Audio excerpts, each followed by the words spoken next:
Hola, ¿qué tal, gente? Déjenme bajo esto. Gente del grupo Biblioteca Virtual de Facebook.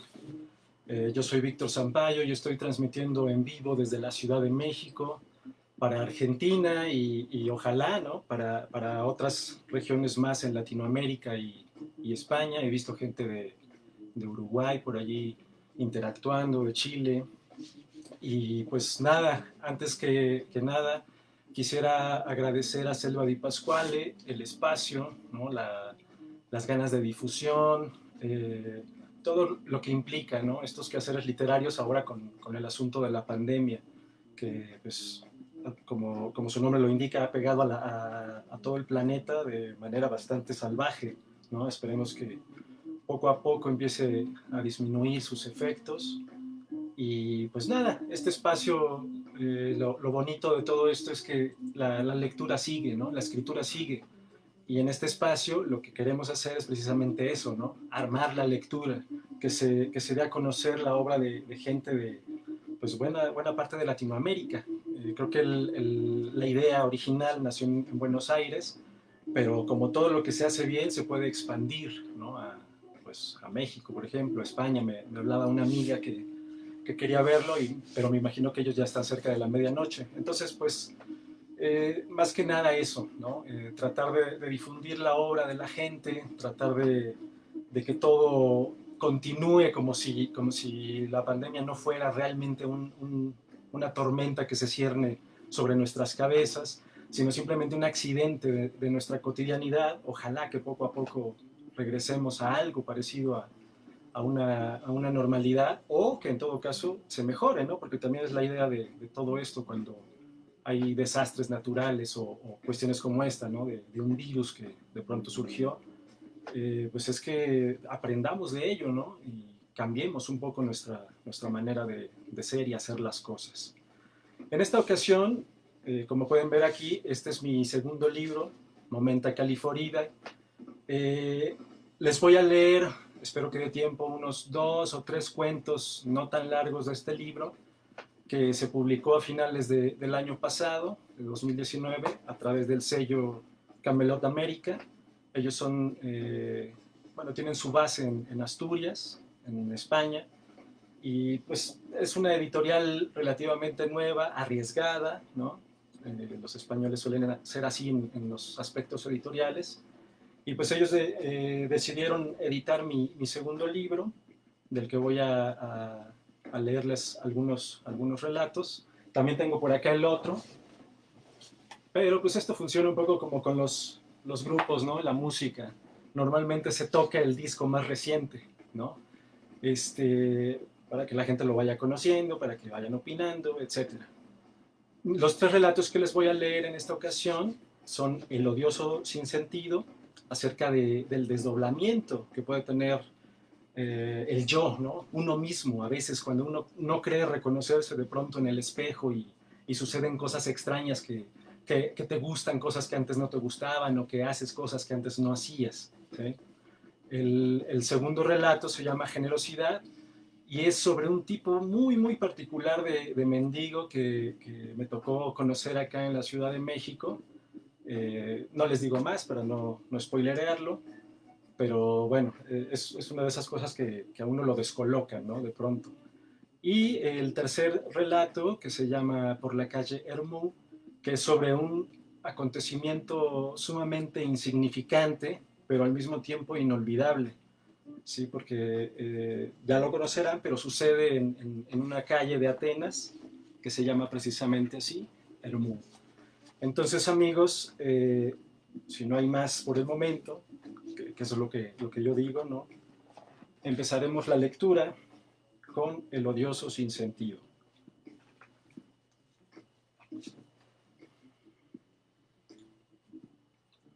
Sucedió en uno de esos días que suelen reunir a todas las estaciones del año.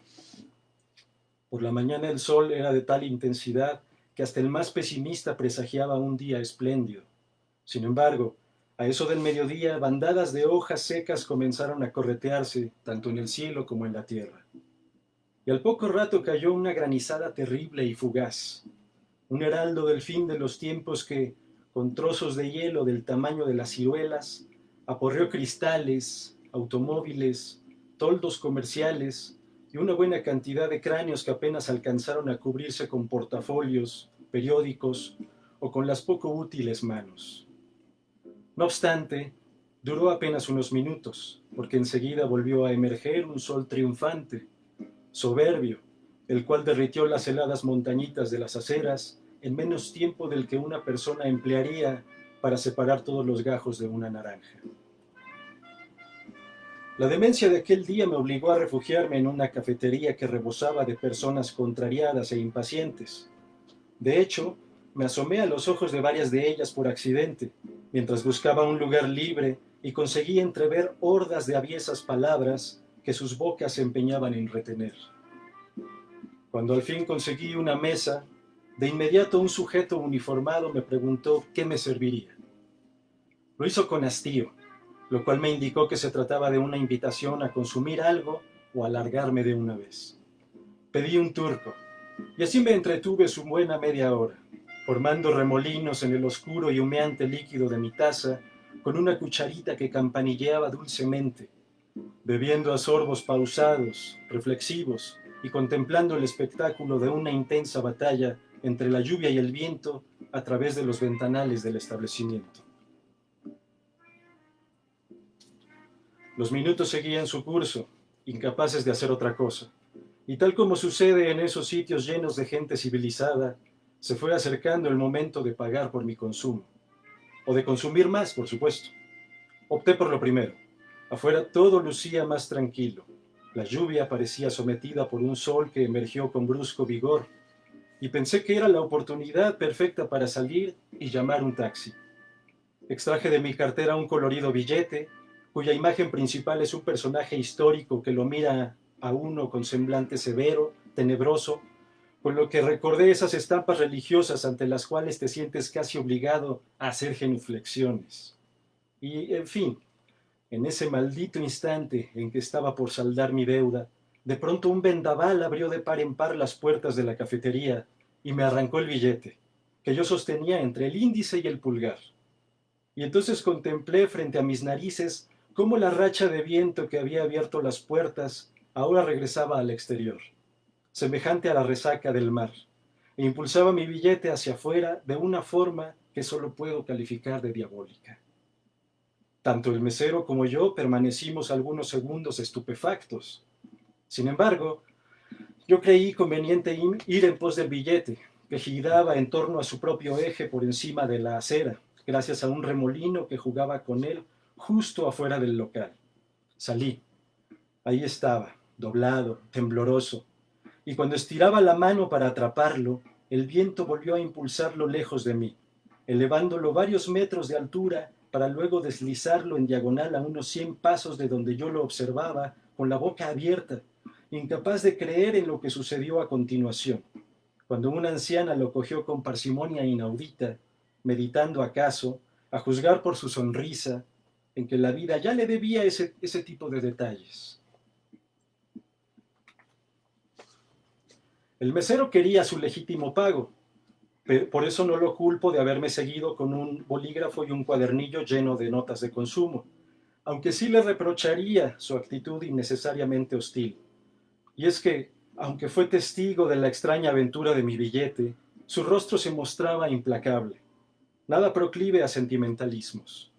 Tuve que abrir de nueva cuenta mi pobre, desnutrida cartera y entregarle el último billete que me quedaba, el cual además representaba más del triple de mi consumo.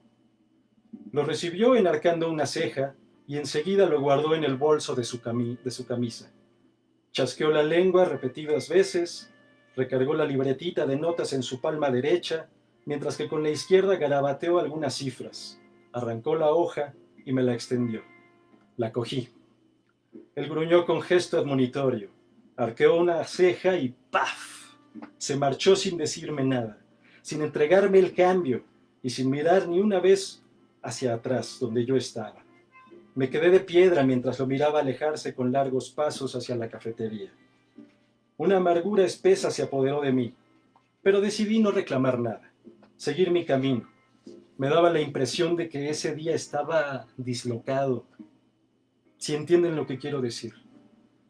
Por lo demás, el mundo no se acabaría por aquella estupidez. Me dispuse a olvidarme de todo ese asunto a través de una caminata por la ciudad, acción que acostumbro cuando el estrés, ese depositario moderno de todos los males, tanto los reales como los inventados, me atenaza la garganta. Bueno, eso y que ya no tenía dinero para el taxi. Llevaría caminando apenas un par de cuadras cuando comencé a tener una especie de opresión, la cual poco a poco sufrió una sorprendente metamorfosis. Se convirtió en la inequívoca sensación de que alguien me seguía. Más de uno coincidirá conmigo en lo rara que es esa sensación, como si en un punto cercano al esternón hubiera una especie de desfase al caminar. Damos un paso, pero es como si en algún punto indeterminado detrás nuestro aún existiera la intención de darlo, y esa intención se siente justo a la altura del esternón. El caso es que seguía andando algunas calles, mientras acechaba de soslayo los pasos de la silueta que supe iba detrás de mí. Seguramente comprenderán que no estaba para jueguitos idiotas después del episodio de la cafetería y el billete, así que esperé al desconocido agazapándome en una esquina. El tipo no tardó en pasar frente a mí, y entonces le salté encima. Lo sujeté por las solapas del saco, sin darle tiempo de nada, y le pregunté a bocajarro, con una voz cavernosa que a mí mismo me impresionó. ¿Quién eres, cabrón? ¿Por qué me estás siguiendo? En ese preciso instante, el viento arreció de nuevo, y por la manera en que las nubes oscurecieron el día, creí que un poderoso chubasco terminaría con todas las miserias humanas de una vez y para siempre.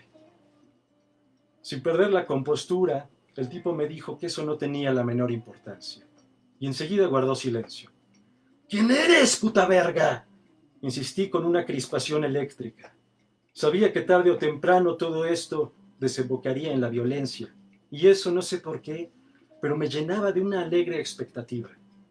Gruesas gotas de agua comenzaron a caer por doquier, aunque, cosa curiosa, no recuerdo que alguna de ellas nos cayeran encima a él o a mí. ¿Está bien? Si de verdad quieres saberlo, soy el sinsentido de tu vida. Me espetó después de bostezar, y lo dijo como si hablara de los caprichos del clima. Aquella respuesta ridícula e inesperada me desinfló. Las fuerzas me abandonaron. Lo solté. Era una estupidez mayúscula, lo sé, pero entonces ¿por qué sentía ese vértigo? Al grado de que comencé a temblar como un mentecato. Pensé que habías muerto, le dije tartamudeando e imitando sin querer la frase de alguna película barata. Se encogió de hombros, como diciendo, así las cosas. Y mientras se alisaban las solapas, continuó con su caminata sin prestarme más atención. Lo seguí. Aún no me explico por qué.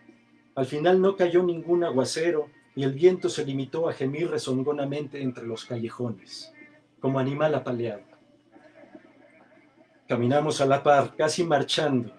Yo intentaba no seguir su ritmo, pero siempre íbamos y dábamos el paso al mismo tiempo, dejando idéntica distancia entre los pies. Parecíamos un par de bastardos que tratan de burlarse de todo el mundo haciendo jueguitos imbéciles en la calle. Llegamos a mi departamento y él seguía ahí, a mi lado, esperando que abriera la puerta. Sabía que no se iría bajo ninguna circunstancia, así que saqué temblorosamente las llaves y abrí. Apenas entró, de inmediato se sentó en mi futón individual. Se sacó los zapatos sin usar las manos, acomodó los pies en la mesita de centro, en la que por circunstancias que no vienen al caso, había 2 novelitas libertinas, lió un cigarrillo con mi tabaco antillano, cuya colilla, me di cuenta horas más tarde, hizo naufragar en el retrete, y no dijo más en aquella ocasión. Lo extraño es que yo no pude preguntarle nada en ese ni en ningún otro momento. En unos cuantos días se fue apropiando de mi vida con una desenvoltura de la que yo siempre he carecido. Se puso a conquistar una por una, con toda serenidad, a todas las mujeres con las que intenté salir e invariablemente fui rechazado. Y no solo eso, sino que además ha retosado con ellas durante horas en mi propia cama, dejándome apenas las migajas de observarlos por el ojo de la cerradura. Cocina mi comida con una sazón que me provoca ávidas aglutinaciones de saliva. Lee mis libros con gesto sardónico, sobre todo aquellos que considero irrefutables obras maestras. Canta con una hermosa voz de barítono cuando se ducha, e incluso abre la puerta del baño cuando se dispone a cagar, para que sigamos platicando, según me aclara, aunque para decir la verdad, apenas intercambiamos algunas palabras, casi todas ellas desabridas. Se ha adueñado del mejor lugar de mi cama, si bien es cierto que a mitad de la noche tiene la cortesía de abrazarme por la espalda en posición fetal.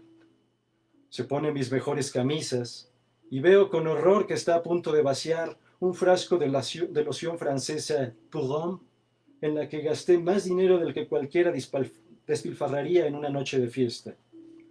Lo peor de todo es que, sin llegar a espiarme abiertamente, al menos eso creo, suele sorprenderme cuando, en la oscuridad de mi habitación, doy rienda suelta al viejo y melancólico pecado de Onán. Toda mi vida se ha perturbado por completo. Hace ya varios días que no voy a la oficina. Poco a poco he perdido el interés en casi todo lo que antes me importaba o me producía algún placer. Y mi pobre madre, bendita sea, que me había estado hablando a diario por teléfono, acaso intuyendo que algo raro sucedía conmigo, ha dejado de hacerlo. Y es que hace 6 o 7 noches, sin que pudiera evitarlo, fue atendida por ese maldito sujeto. Yo escuché toda la conversación en el teléfono de la alcoba. Así pude constatar que él, usando un timbre de voz que me pareció casi idéntico al mío, aunque ligeramente aflautado, le aseguró que estaba bien, que no se preocupara. Acto seguido le contó algunos chistes de pésimo gusto que la hicieron reír, como yo nunca antes la había escuchado, lo cual me sacó de quicio. Y entonces, no pudiendo aguantar más aquella farsa, quise intervenir para hacerle saber a la pobre que hablaba con un impostor, que su hijo, su amado hijo, no era quien ella creía. Pero cuando abrí la boca, ningún sonido pudo salir de mis labios. Quise gritar, pero en cambio aspiré una buena bocanada de aire con la que terminé atragantándome. Colgaron el teléfono y supe que él vendría a verme, así que me metí debajo de la cama, como si fuera un chiquillo sorprendido en alguna travesura. No tardó en asomarse tras ponerse de hinojos y levantar la colcha. Me sonrió conmovido mientras movía negativamente el índice en mi cara, como diciéndome, ya deja de portarte mal, amigo, todo lo que hago es por tu bien. Cada vez me siento más arrinconado. No veo la forma de echarlo de mi casa y sé que si no lo hago pronto me voy a arrepentir. Sin embargo, es demasiado astuto. Mis mejores planes fracasan antes de siquiera ponerlos en marcha, por lo que sospecho, no sin espanto, que él terminará echándome a mí. La incertidumbre me tortura, y lo único de lo que estoy seguro es que este odioso sujeto ha llegado a mi vida justo cuando creía poseer en un puño las riendas de mi propio destino. Lo que más me inquieta es el parecido físico que está empezando a tener conmigo, o tal vez yo con él. No lo sé. Todo es una confusión de apariencias y falsedades, de rasgos que se diluyen o se afirman según pasa el tiempo, por lo que quizás, y enloquezco de solo pensarlo, me estoy convirtiendo en su copia barata. ¿O acaso él se está convirtiendo en una copia mía de mejor calidad? En bonito lío me he metido a estas alturas de mi vida. Hasta aquí el odioso sinsentido, amigos. Ya me dirán cuál es su opinión al respecto de, este, de este relato. Quisiera continuar, déjenme beber un poquito de mi agua.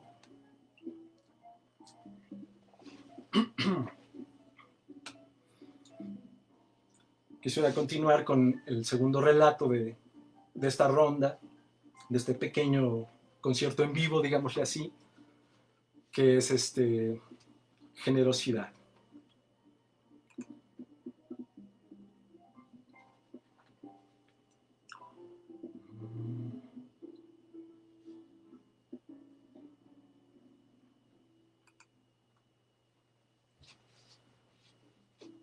Generosidad. Digna cosa de verse son los parias de esta ciudad.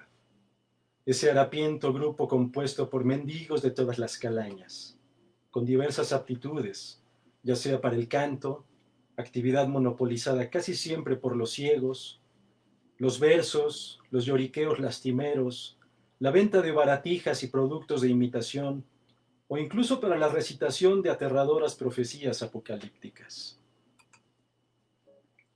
Recuerdo que en cierta ocasión, un hombre cuya edad oscilaba entre los 35 y los 60 años de edad, con los cabellos cayéndole en percudida cascada hasta la cintura, y que en el rostro se le confundían con una barba hecha de hierbajos color ceniza, congregó a una considerable multitud a su alrededor en la Alameda.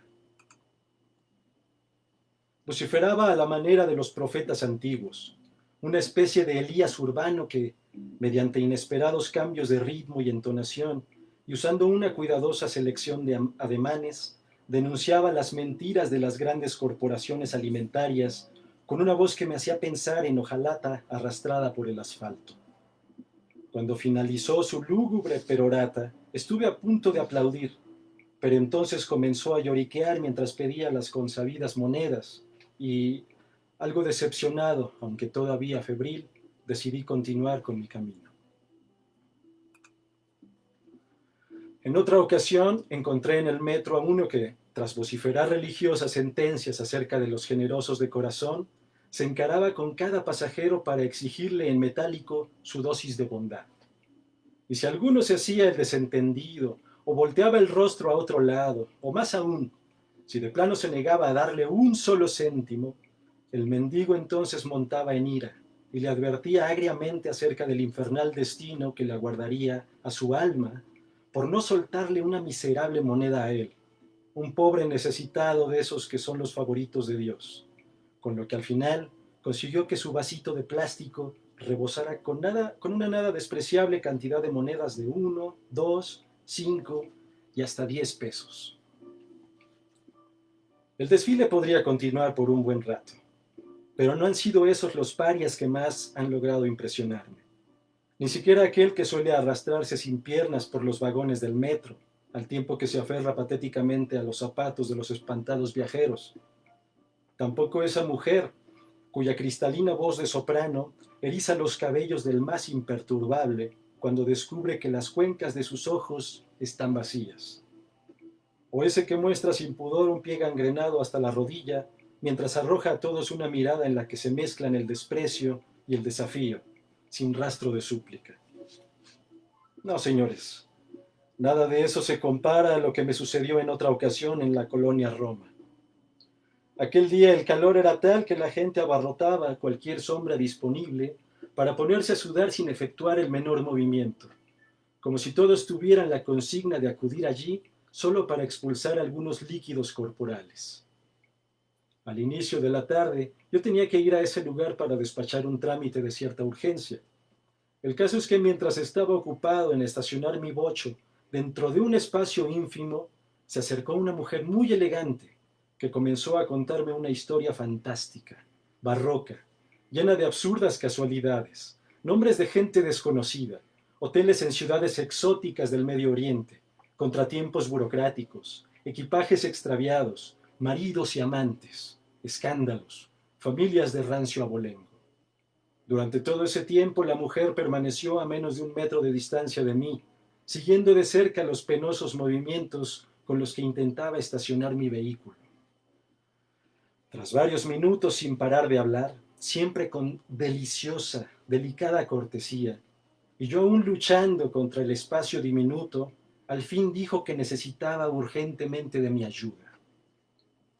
Por lo que de la manera más atenta me solicitaba 500 pesos, prestados por supuesto, ya que sin duda me los devolvería con su respectivo interés, aunque nunca especificó cuándo ni cómo sería saldada la deuda. Me sobrecogí de terror. La vista se me nubló y en el silencio que siguió a su perorata, su voz siguió temblando en el aire como si fuera una tercera presencia entre nosotros. Algo raro sucedió, un instante lleno de bruma y eternidad, en el que de pronto me percaté de que mi mano temblorosa alargaba un billete de 200 pesos a otra más pequeña y delicada, cuajada de anillos, mientras que una mueca, porque en ese momento mis ojos se clavaron en la imagen del retrovisor, con la que traté de disculparme por no tener más dinero, me hacía ver como un perfecto cretino. La mujer no dijo una palabra más. Me ofreció una distinguida inclinación de cabeza y se marchó. Yo me quedé algunos minutos adentro del bocho. Estaba exhausto y sudoroso, como si hubiera corrido varias cuadras para alcanzar el autobús. No podía comprender lo que había sucedido. Lo cierto es que en el mundo tendría que haber una serie de trastornos inimaginables si yo no era capaz de procurar 5 o 10 pesos a un verdadero necesitado, uno de esos andrajosos de mirada ausente que pululan en las calles con su hedor a cuestas, mientras que a esta aristocrática dama le otorgaba 200 pesos casi sin parpadear. El desasosiego me duró varios días, en forma de punzadas en la zona abdominal, y durante varias noches me soñé a mí mismo en el acto de darle dinero a la mujer, que siempre terminaba diciéndome, con su voz elegantísima, que eso no era suficiente. Entonces yo tenía que conseguir dinero para ella, lo cual me angustiaba hasta niveles indecibles, debido a que era cada vez más insaciable. ¿O acaso no veía yo que era su obligación el ser siempre cada vez más elegante? Entonces despertaba sofocando un grito, o tal vez sí gritando, no sé. A esa hora las cosas son confusas y la angustia de la pesadilla me impedía pensar con claridad. El requerimiento de nuevos trámites me permitió regresar al mismo sitio algunas semanas después. La mujer seguía en la misma calle, así que una vez que logré estacionar mi bocho, me oculté tras un ficus podado en forma de paleta y me puse a espiarla. No dejaba de asombrarme su elegancia. Incluso pensé que 20 años antes debió haber sido una belleza. Pero entonces llegó un auto que de inmediato intentó estacionarse en un espacio quizás demasiado pequeño para él, con lo que la mujer puso en acción su inefable magia. Se acercó sin ser notada y comenzó una perorata sin pausas mientras permanecía muy cerca del auto, con un tono que a la distancia me pareció hipnótico, como una antigua letanía. La operación duró no más de 5 minutos, y lo curioso es que cuando observé el aterrorizado rostro del automovilista, finalmente me tranquilicé. En especial al notar que su mano temblorosa alargaba un billete de 500 pesos a la delicada dama, quien agradeció la generosidad con una educada inclinación de cabeza y se alejó a contraflujo de los autos. El tipo se quedó sentado con la mirada perdida. Parecía un helado a punto de derretirse. Ya no quise quedarme a ver cuántos pobres desavisados caerían en las garras de la refinada madame, sobre todo si consideramos que en esa calle la actividad vial es incesante. Sin embargo, superado el desasosiego, me llegó poco a poco el desconsuelo, la certeza de que trabajando de esa manera, ella seguramente consigue en una semana mucho más dinero que yo en todo un mes, o quizás hasta 2, con todo y mis respetados estudios académicos. Y nada, que eso me ha estado hundiendo en una ridícula depresión. Ese fue generosidad también dentro de Momento Califorida, para que si tienen la ocasión me den su opinión en los comentarios y continúo tras una nueva humedecencia en la garganta.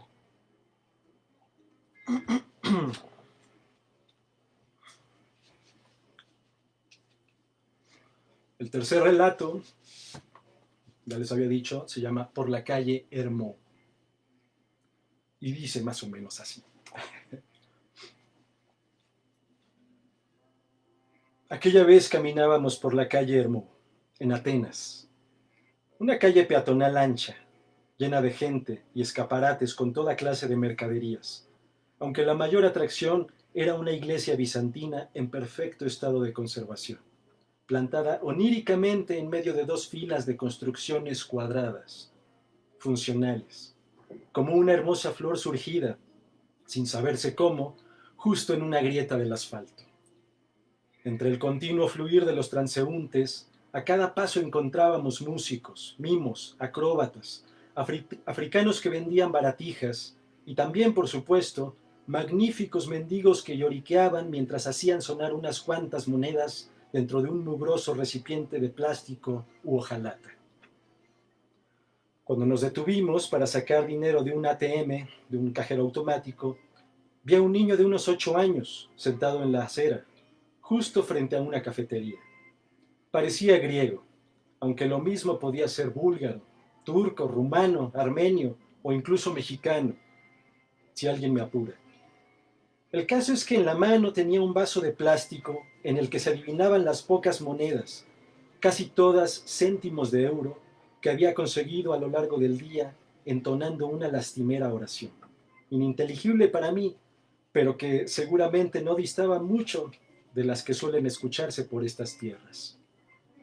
Junto al niño había un negro formidable, de casi 2 metros de estatura, quien ofrecía música y películas, apócrifas naturalmente, sobre una manta que quizá en algún momento fue blanca y que además tenía 2 tiras de tela cruzadas en forma de X, de tal suerte que si aparecían los siempre amenazantes elementos policíacos, podía retirar su tenderete de un solo tirón y formar al mismo tiempo un práctico fardo en el que podía desaparecer como rastro de humo.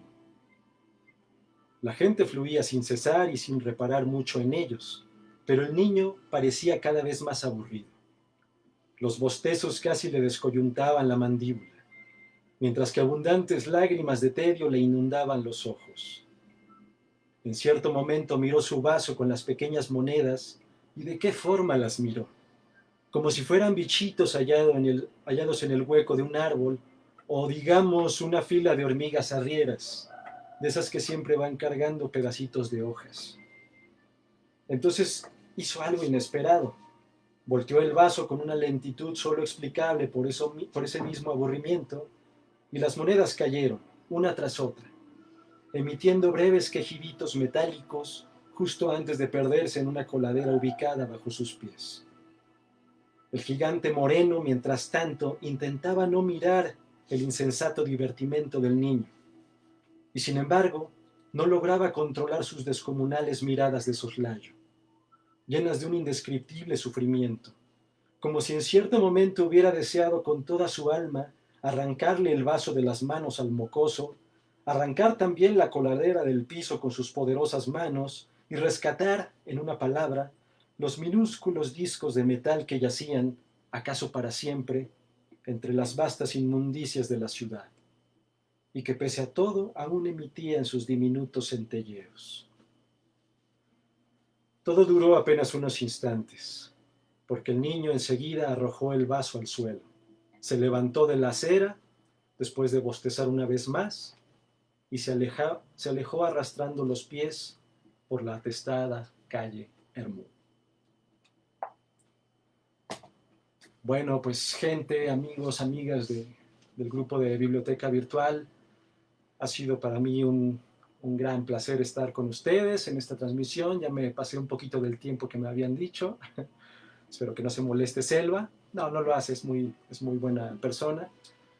Pero pues bueno, ha sido un placer para mí, espero que también para ustedes. Y si no, díganmelo también, díganme, oye, tus cuentos estaban del nabo, como decimos por acá. Se aceptan consejos, se aceptan reclamaciones, se acepta todo en los comentarios. Pues nada, son casi 20 para las 5 de la tarde acá en la Ciudad de México, en el planeta Tierra. Y pues creo que con esto me despediré de todos ustedes, esperando también volverlos a ver en algún momento en el futuro, con algún otro relato, con la novela que estoy trabajando en estos momentos y que espero no tarde demasiado. Así que, amigos, amigas, cuídense mucho, ha sido un placer, hasta pronto, chao.